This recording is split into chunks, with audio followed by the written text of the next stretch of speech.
Hey there. Welcome to the No BS Travel Advisor. This is the solo edition. Just me, Marcie Muensterman, my mouth, my mistakes, and the real stories from 19 years in this wild-ass industry. There will be no guests here.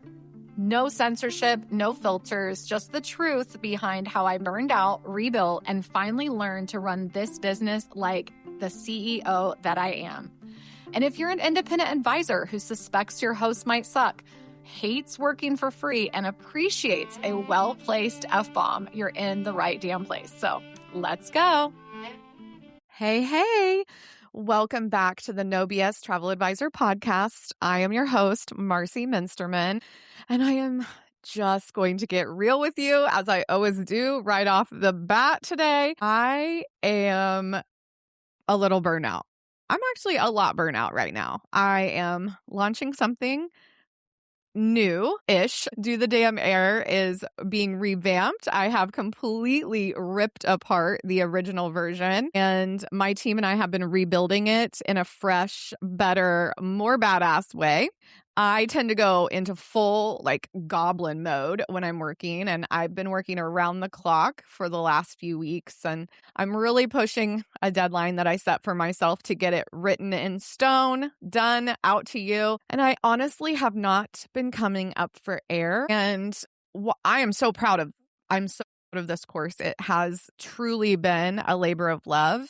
And the new version is absolutely fantastic. If you already own it, if you bought it anytime prior to hearing this podcast, you're going to get it. It's been a crazy couple of weeks because I have been teaching it live, re-recording it, listening back, editing, tweaking. We've been reorganizing all of the 85 plus resources. And at this point, I am over hearing the sound of my own voice. But I love this course, but I am struggling. The good news is it's almost done. It will be done by the time this podcast goes live. And I'm genuinely so fucking excited. It's just going to make your life so much easier when it comes to the airfare service and the crisis leadership with your clients. And we both know that's what we need right now. But I also want to tell you, I have a plan for the podcast over the next couple of weeks. This episode is inspired by some really honest conversations I've been having in the DMs, new advisors who are overwhelmed, saying yes to the wrong things, and wondering if they're even cut out for this. Next week, I'm going to do a full Q&A episode. So head into the Maximize and drop your questions on the pinned post if you're listening after March 6th through the 8th. Get in there and drop a question. I'll keep pulling from that list for future episodes as well as answer them for the March 13th episode. I don't want this to ever feel forced, and I think it's such a great idea to do a Q&A. Thank you, Heather, for that idea. I am also going to take 2 weeks off. I cannot coach you to recognize your own burnout if I am not willing to recognize my own. But I will pick a couple of my favorite episodes from the archive to reshare while I'm gone. So there will be something fresh in your feed. But I am ready to take a page out of my own damn book and step back from creating for a minute. I'm heading to Japan with Jude. She is so excited, and we just had the best conversation with Tori Caldwell last night. Tori is a specialist in Japan, and she fell in love the first time she went in 2016, and she is actually going with us on our trip. It has been an incredible experience working with a travel advisor who has taken all of my courses and being a client on the receiving end of my own strategies, systems, and processes. And when I tell you, I have not been an easy client for her. It has been so interesting seeing it from this perspective, but also seeing it from Jude's perspective. I definitely want to do a recap with her when we get back. I hope she's listening and is excited about that possibility and isn't tired of me after 11 days in Japan. But while I'm away, I'll be on Instagram stories sharing about this trip. So if you're not already following me, come hang out with me. My goal is to get to 10,000 followers this year. And so far, it's been challenging. I'm hoping to gain a few more followers after this. All right. Anyway, I feel like I have not breathed for about 5 minutes. Now, let's zoom out to the bigger world for a second, because this week has been heavy as well. The U.S. dropped some bombs on Iran this week. There was retaliation, and it's looking and feeling like a new conflict or an old conflict renewed is unfolding. A lot of our clients, and even some of you, have been stuck in the Middle East or delayed getting home. And at this point in time, I have no idea what the plan is for that. I've also heard rumors that certain US systems like STEP, where you're supposed to register and get updates, is not being as helpful as it has been in the past, and can only assume that is because our current administration is not prioritizing Americans overseas. I'm not sure if those rumors are true. I literally heard it 15 minutes before I went onto the podcast today, but I'm going to just acknowledge the collective stress of watching this unfold in real time while your job is literally to send people out into the world. Between what happened in Puerto Vallarta with the cartel last week, the huge weather systems that are so disruptive this winter, and now this, I see you. I feel you. And if you've been scrolling Instagram, you know how disorienting it feels to see war footage, then trending audio over a just booked beach video. And then trying to create that for yourself, that balance of how do I acknowledge what's going on while encouraging people to go on vacation? I know that balancing your desire to talk about travel and sell travel with the reality of this new war is not easy, especially if you're brand new to being a travel advisor. And let's be honest, us veterans, I feel like we're adjusting in real time as well. I know you're trying to figure out your voice, your ethics, your boundaries, while the world is literally on fire. And that's what we're going to get into a little bit today. Being new and figuring it out in this industry. The things you probably aren't thinking about, how to get ahead when times are slower or you're struggling, how to manage those client expectations and boundaries, how to pull yourself back on track when you realize you've said yes to the wrong fucking thing. So I'm going to breathe, take a sip of my coffee, and get into it. I know that there is a truth in every industry that you're never going to know everything, even on your last day. But you are most vulnerable to overcommitting, especially when you're hungriest for your business, when you are new, when you want experience, when you are craving that first booking. You don't want to disappoint anyone or look like you can't handle it. So you say yes. You'll hear me talk today about a follower who reached out for help with flights for a group of 30. And I feel like, why is a new advisor doing flights for 30 from different cities to Punta Cana? I cannot imagine that being my first reservation. So her niche is culinary tourism. This isn't even in her niche. And that's what she truly wants to be known for. And we've talked about it before. But she was thinking, I can figure this out as I go. How hard can it be to get a corporate incentive group? Everyone's going to the same place for a certain price. And honestly, spoiler alert, it has been really fucking hard for her. It has turned into what she considers to be a crisis, not just logistically, but emotionally and mentally. And she didn't charge a fee because she's in Florida and she hasn't figured out how to do that yet. But she also has no leadership or mentorship, despite taking a training that comes with mentorship. When you're new, this is so much to tackle. So she and I worked through a lot of her options yesterday in the DMs, and I'm going to continue to support her in the DMs.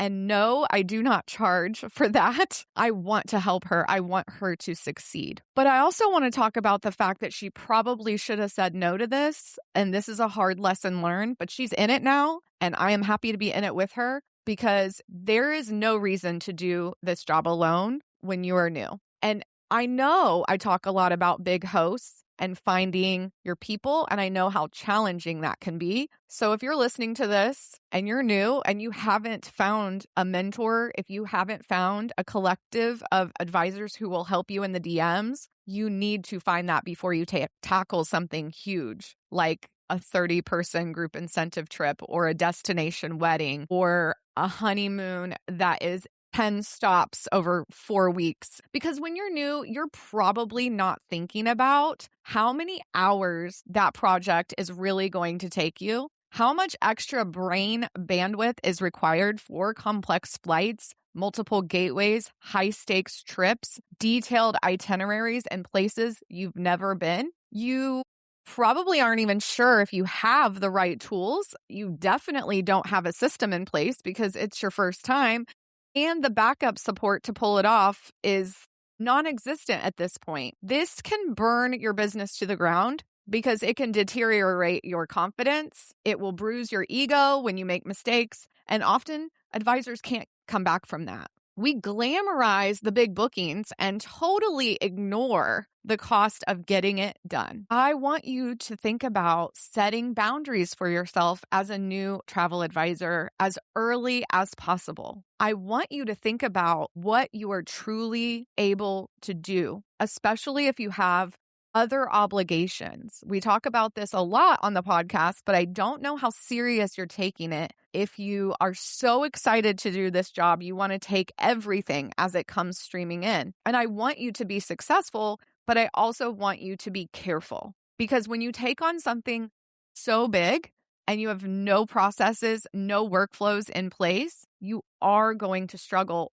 especially if you're doing it by yourself, figuring it out as you go. And she even said, I have to get this done today. And it was late in the day on Monday. It was like 2 or 3 p.m. And I said, girl, you are not getting this done today. And we've actually decided that she is going to book all 30 flights direct with the airline, one at a time. And I told her I would do 10 at a time over the next 3 days. I would not book 30 in one day. And I think that's really stressing her out because the secretary has been up her ass. And I said, you just need to be honest. You need to say, this is a large undertaking and I need at least 7 to 10 business days to get all of these flights finalized. Because she has to confirm the names, the birth dates, the gateways, and she also has to get a credit card authorization for 30 flights. There's just so much that goes into it. So she has kind of a half-assed spreadsheet,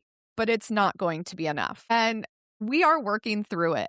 But I think it's a hard lesson learned that we should not be tackling this large of a reservation in the first 2 months that we're doing this job. I don't care how many trainings you take. If you are going to work with a group, you need somebody who specializes in groups to walk you through your first one. Whether you pay them or whether they're willing to give you their time for free, you need a mentor, someone to hold your hand through those steps because that workflow is complex. And you also need to learn how to set client expectations. This is something new travel advisors definitely don't think about. And for veterans who don't have boundaries, not setting client expectations will always come to bite you in the ass, which it sounds like to me she did not do because the secretary is bothering her. And instead of having this process in place that gives timelines that are reasonable, she is trying to keep up with the secretary's emails. I am not here for any of that. I used to be in that space where I would just work round the clock. When someone called me or emailed me, I would jump as high as I could to get it done as quickly as I could. But that is when you make the most mistakes. And that is what is going on now. She has made a snowball effect of mistakes that has led her to this moment.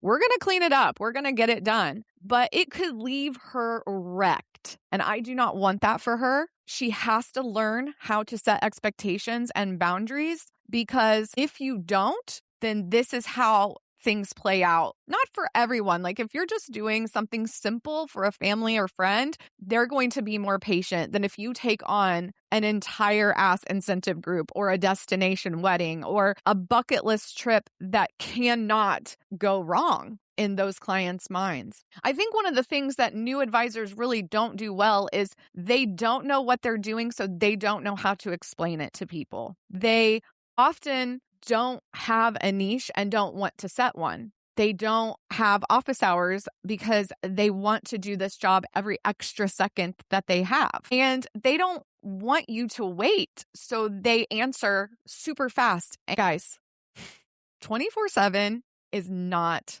the best way. I'm going to kind of go off a little bit here because it's popped up this week as well. There is an incredible article about a travel advisor who sells a lot of travel, millions a year in travel. And she openly admits in the article that she does not say no. She has no boundaries. She works on every trip, including her family vacations. And that is her claim to fame, to getting to millions of dollars in sales per year. But I don't promote this. I never will promote this because you will burn out. At some point, something will happen and there will be a problem running a business like that. I don't love is the perpetuating that 24/7 hustle is somehow a good way to do this business. It is a culture that this industry specifically has repeatedly told us it's the best way to get successful. But that is bullshit. If that's what she wants, I hope she's happy. I hope she is successful. But to me, that is not the kind of success that I want for the future generation of travel. And that is why I started my coaching business, because I want new advisors to know there is another way. Is it slower sometimes? Hell yes, it's slower, because you're building a foundation to have longevity, sustainability. And to me, it is not sustainable to work 24 hours a day, never take a mental break, and go on vacation with my family and work the entire time. And to openly admit no boundaries, she never says no. I can't get behind it. It's her choice. I just can't support and coach that to you. I want you to appreciate that level of success for her while knowing you don't have to do it that way for you, because you are allowed to have office hours, even if it's only 5 hours a week. Response time expectations that you will get back to somebody in 24 business hours, especially if it's non-urgent, especially if you don't have anyone traveling. It's okay to have a minimum fee for complex itineraries, even from day one. If you don't want to charge for quote unquote easy cruise bookings or all inclusives or Disney, okay. But if you're managing every aspect and you're putting together something from scratch, like an FIT European vacation, please charge. If you are booking 30 separate airline tickets, please charge. Figure out your seller of travel before you take on 30 tickets. Being new does not mean you have to be endlessly available.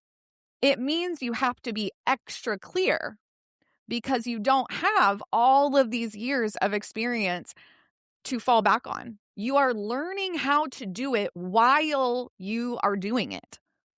And there's absolutely nothing wrong with that.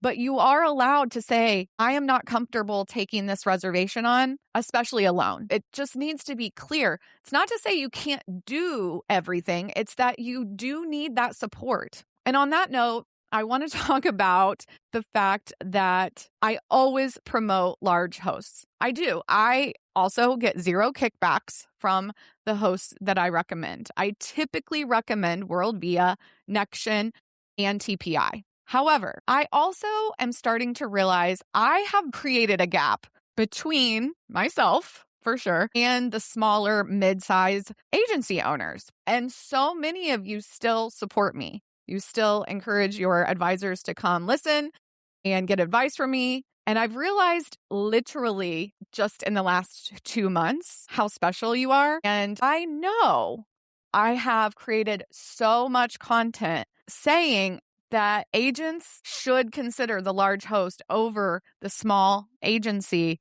because it's a soft place to land. There's history there. There's references both in that current business and those who have left who will talk to you about their experience. I also want you to have autonomy, and I want you to be able to build your own personal brand. I don't want you to feel like you have to use a agency's email or CRM to put all of your client information in. I want you to be paid fairly. And so many small to mid-sized travel agencies don't always pay very well. They often start so low, it's indescribably gross, in my opinion. in my opinion, you should be at 70-30 starting. So that has really created a gap. I have pissed off a lot of small agency owners, and I understand they feel attacked, especially around the commission conversation, especially around the fact that I don't think they should have non-competes in their contracts, and I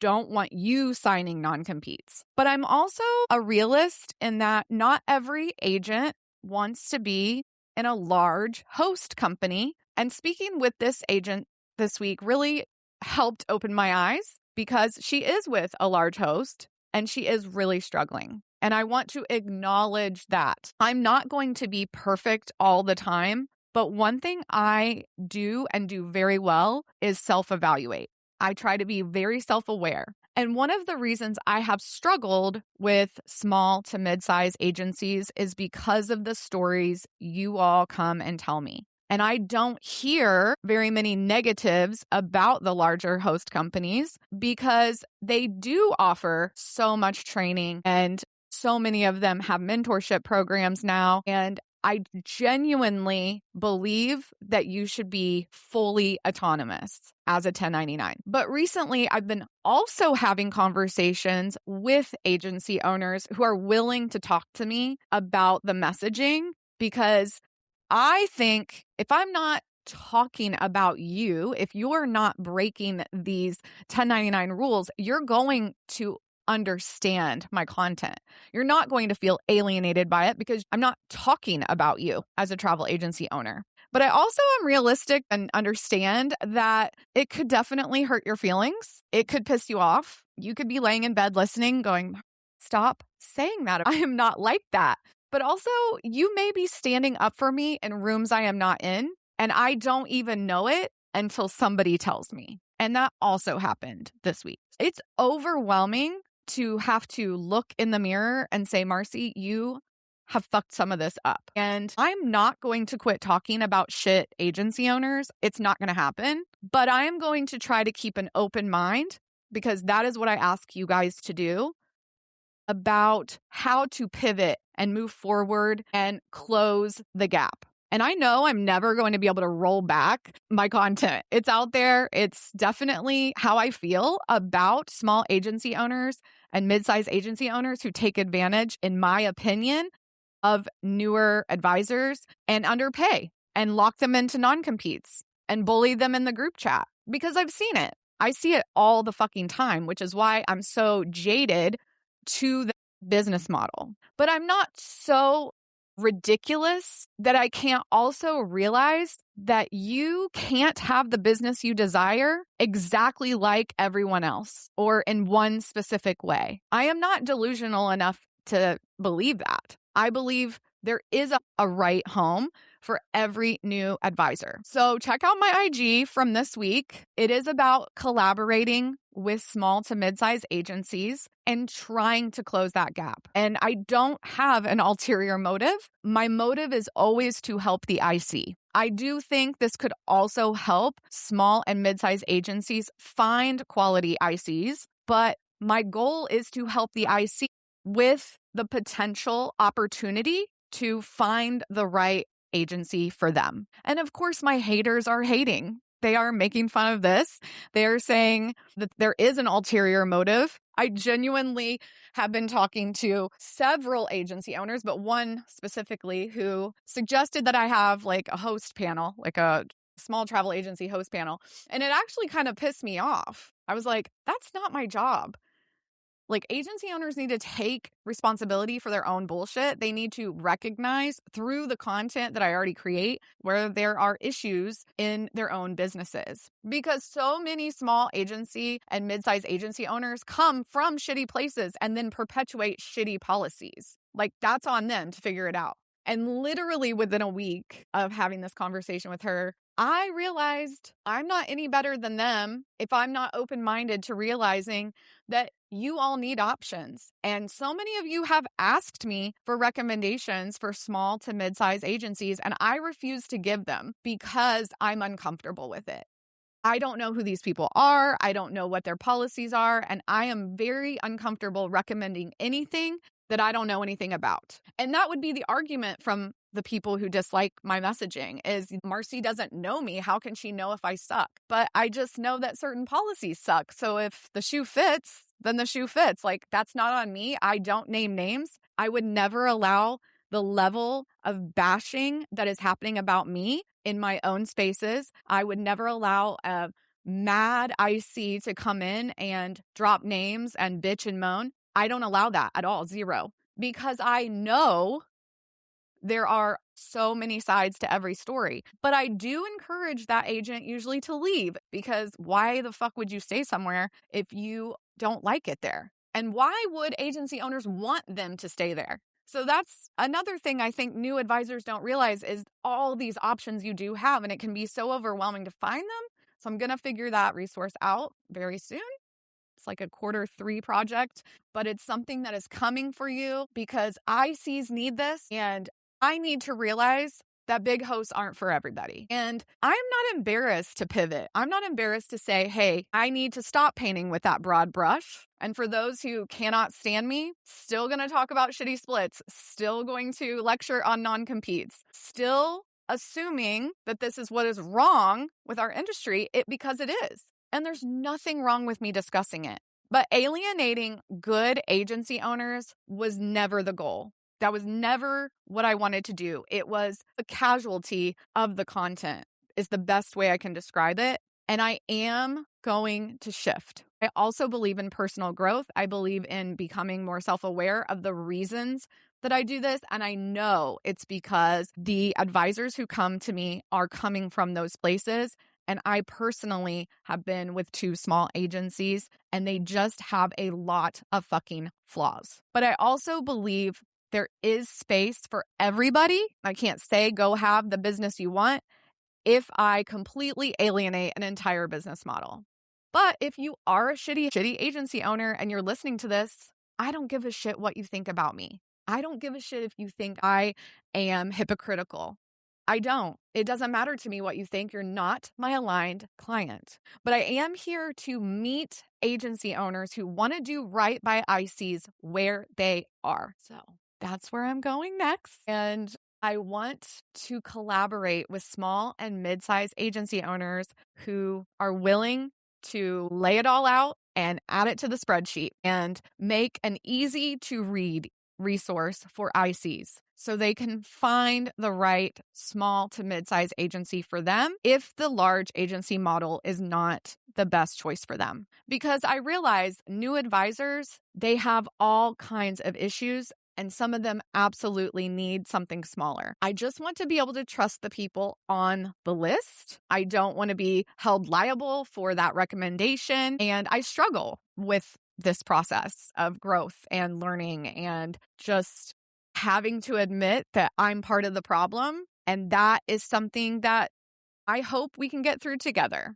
And if not, that's okay too. There are so many options in the world of coaching and the people you can follow and the people that you choose to trust in the industry. And I'm very grateful to the small and mid-sized agency owners who have come alongside me and support me and speak up for me, especially in spaces I'm not in. Okay, y'all, let's pause for a quick break. I need you to know you have never been trained in sales. Yeah, you might know how to use your CRM and book a preferred vendor or post on Instagram, but none of that teaches you how to close the damn sale. And if you're tired of hearing that travel sells itself while you watch prospects take your hard work and book elsewhere, it's time to fucking change that. I am introducing you to the Propose to Close sales course, a no BS step-by-step program designed to help travel advisors like you weed out tire kickers, stop quoting in the DMs, and finally close sales without feeling pushy or salesy. This intensive 10-hour, 9-module course will teach you how to qualify prospects, send one fabulous proposal instead of 5, 10, 15, build real connections very quickly, and close the sale in under a week. Whether you're brand new or a veteran stuck in burnout, this course will give you the skills and confidence to transform your travel business and your fucking life. So if you're ready to stop spinning those wheels and start running a business that works for you, Head to my website to grab the Propose to Close sales course. And don't forget to check out the show notes for an exclusive coupon code. Okay, now back to the pod. One of the issues that a lot of travel advisors who are new, experienced, and even veterans is slow times, right? When leads are quiet, when the world feels heavy, when you're questioning everything, that is not dead space. That is building space. Instead of spiraling and no one is inquiring, I must suck at this, ask, what can I do now in this moment that future me will be so grateful for? I love future me. She is living her best life, and future you is living her best life. Some of the ideas I have for you are to truly sit down and look at your niche. If you know you want to focus on culinary tourism, build 3 example itineraries you'd be proud to sell. Start talking about food-forward travel, not all the things for all the people. Build your systems. Create a simple workflow for what it looks like to book an airline ticket, for what it looks like to build a culinary tour over 7 days in France. Write that basic standard operating procedure that you can follow for how you propose and what you're going to include, and then time it. Also, decide on your minimum fees. In my opinion, it should be no less than $75 per person. When you're slow, continue your education. Deep dive into different airline routes to the countries you want to sell, the things you are most excited about, into hoteliers that you want to sell. Set up a meeting with your BDM. Go take the webinar or the training from the tourist board of the countries you want to learn about. Start understanding different preferred partner terms and conditions and policies for cancellation and changes. What would matter to your most aligned client? Think about her, and then sit down and create 7 different pieces of content. Write 1 blog post, create 1 email, and then turn those 2 things into 1 reel, 1 TikTok, 1 post in your group. Also, think about yourself in the business and how obsessed you are with travel and what you love about travel. And write down what it looks like to work with you. What can they expect? And then turn that into content. Create a spreadsheet with these pieces of content and then repurpose that content week over week, because that will be what carries you through these quiet times. That you are making decisions, learning about the industry, creating content for your aligned client that can be reused again and again. Because slow doesn't mean you're failing. Slow is truly where professionals are made. But what happens when you're already in it and you're just really trying to figure out all of these different parts and pieces to your business, and you're stuck and you're overwhelmed and you're almost like sick of opening your inbox because either you are so busy and don't know what to do with that, or you are so slow and you feel like a failure? How do you get yourself back on track when things are not working? This was a question that came through yesterday. I just don't know what to do when things aren't clicking. First, you are not a failure. And I wish I could pound this into everybody's head. And this is where I think a mentor, somebody that you can call on, an accountability partner would be amazing. Because at some point in our journeys, we've all felt this way. We've all felt like we shouldn't be here, that we've bitten off more than we can chew. And the thing is, guys, you just have to be honest with yourself when you're ready to get back on track. Write down those negative thoughts and then burn them in a safe place to burn.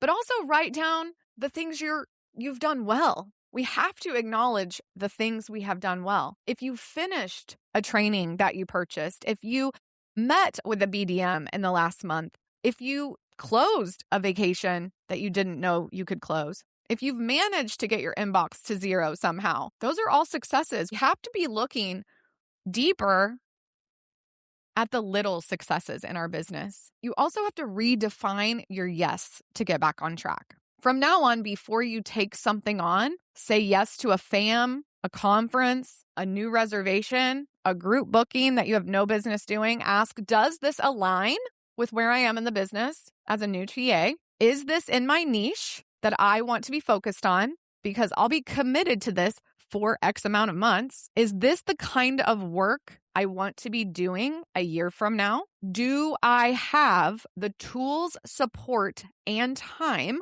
to do this well? Am I charging enough for my time? And do I know how much time this is going to take? Is this going to be emotional? Could it have a negative financial impact on my business? This is what it means to lead yourself. And as a new TA, we are not taught to lead ourselves. We are taught to do everything the way everybody else has said to do it. But if you're asking your questions to yourself, it's easier to show up for yourself. It's easier to really slow down. I call it the pre-K pause. I stole that from Mr. Williams, and it works for me every time when I do it. And in fact, I'm letting a post simmer in Maximize because she is so upset that I thought she needed at least 24 hours to think about what she wanted to do with a client who's really offended her. When we pre-K pause, it allows us to take a breath, see a new perspective, offer benefit of the doubt, and decide what we can confidently communicate and handle. We have to do that. We have to evaluate that. And I do think I am pre-K pausing on how I feel about small and medium agencies. I am trying to adjust. I'm trying to see things from a new perspective.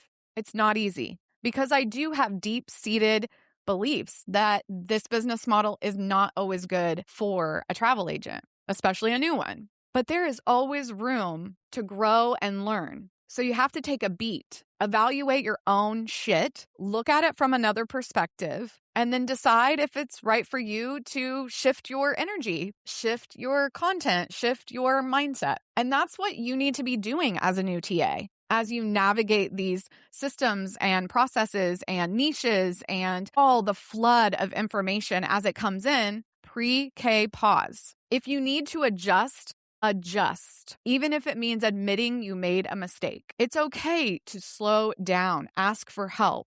I'm so proud of the advisor who rolled up on my DMs and asked for help because it means she genuinely realized that she's not cut out to do this by herself. And so many other mistakes would be made if she just pushed through it.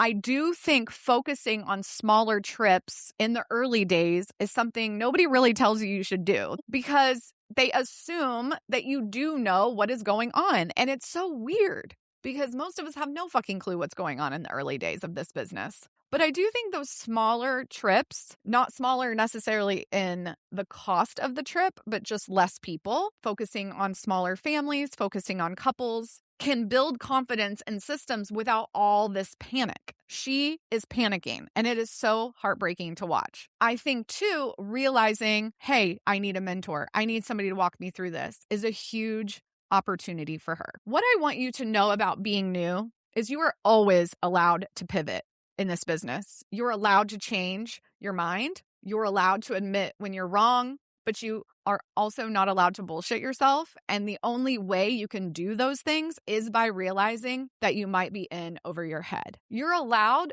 to not do something that will burn you out. You're allowed to learn a hard lesson once and then change the business because of it. It's not to say that you will never do a group trip. It's to say you'll only do the group trip if all the pieces line up with how you want to run your business, if it makes sense for your business. And the other thing I want to tell you is it's okay to not be busy. You don't always have to be doing something in those quiet times. In fact, I need to take a page out of my own book, right? I'm burnt out a little bit and I need a break. And one of the things I always tell you guys is to listen to yourselves and trust that your body is telling you what it needs and that your mind is telling you what it needs. If you are slow right now, but you've been keeping yourself busy doing all the things, learning all the things, but just the leads are not coming in, or you're just like over creating content, which is me. I am just over creating content right now. It's okay to be tired. It's okay to take a break, which is why I'm not doing back-to-back podcasts while I'm away. It's okay to step back, pre-K pause for as long as that pause needs to last. And sometimes people will come into the group and say, Marcie, what do I do when I'm slow? How do I get through this slow time? And I'm like, go to lunch with a friend. take a day off, get a massage, take a hot bath. Take care of yourself. Self-care in this business is so hard to come by if you're watching and reading every hustle article out there. But guess what? The world will keep spinning. Your business doesn't evaporate because you're resting. Nothing is going to crumble around you if you stop posting for a week or you take a few days off. In fact, most of you need to step back more often. And I need to take that advice because it creates a space to become more grounded and present. And then you're not going to get resentful because that's how burnout happens, right? So if you need that permission, here it is. But first, think about saying no more than saying yes. Sit down and look at the systems you have in place before you take on something huge. Use this slow season that you might be experiencing to enjoy the process of learning. And in that, take a breath and thank the universe for quiet times, because when you are slammed, you are going to be looking for that quiet time, and you might have to create that quiet time. Go get a coffee with a girlfriend. Go see a movie with your teenager. Plan a little mini getaway with your husband when you're not so busy. Even if it feels like, well, I haven't made any money, Marcie, how can I take a break? Well, you're not making any money anyway sitting here. So take a break. I know that there was a lot in this episode. I always tell my stories, and I'll always be honest with you as I'm transitioning into new ideas. And when I am wrong, I will slowly start to admit it. I will take some ownership of that, because I can't advise that you be responsible for all the decisions you've made and then pretend like the decisions I've made are not my responsibility. They absolutely are my responsibility. And I want ICs to have the businesses they desire any way they want them. And there was a sector of my business not supporting that. And so I do come here and just tell the truth, because it's otherwise exhausting to carry it around. And I do want to look closer at my messaging, and I want you to look closer at yours and think about how you can grow and change and learn through the mistakes, through saying yes to the wrong things. Don't look at it and beat yourself up. Look at it and say to yourself, I've got this. Now I understand it better. That is going to make me a stronger travel advisor. And in my case, this is going to make me a better coach, because that's what I want to be for you guys. This isn't about selling courses. This isn't about booking more one-on-one sessions. This is truly about supporting ICs in our industry and the next generation of travel advisors. And I want to be a part of that change. I want to be somebody that when they need to create something new, they do. And right now, this is where the story is going. And I trust myself. I trust that my heart is in the right place, and there is no ulterior motive other than to continue to support ICs in the industry. And I want you to do that for your own business. I want you to feel confident that you can make change when you're ready, when you're willing to look in the mirror, find the issues and fix them, create solutions, and be radically responsible for your own decisions, even if you're questioning those decisions, even if you're not sure about those decisions. You won't know until you go and grow. I hope that you were able to take something away this week. I hope you heard something that was inspiring to you. I'm excited for the Q&A that's coming up next week, and I'm so excited to take a couple of weeks off from the podcast and go to Japan with my daughter. I hope that you will hit follow on the No BS Travel Advisor Marcie on Instagram and TikTok. And if you need me, I am here. Slide into my DMs. You can chat with me about anything. And I really hope that you say no to something this week that you otherwise would have said yes to without thinking. Because if nothing else, that's always my message, is you don't have to do anything that you don't want to do in your own business. You don't have to listen to me if that is not what you want to do. But I assume if you made it through an hour-long podcast, that you are trusting me with your business. And for that, I am so grateful every single day. I hope you guys have a great week. Love you. Bye. All right, y'all. That is the end of another episode of the No BS Travel Advisor podcast. Thank you so much for being here. And remember, I am not a lawyer. That is my disclaimer. I am a coach and mentor in the travel business with a ton of big opinions. So don't forget to leave that 5-star review. And if you need anything, I'm here for you. Bye.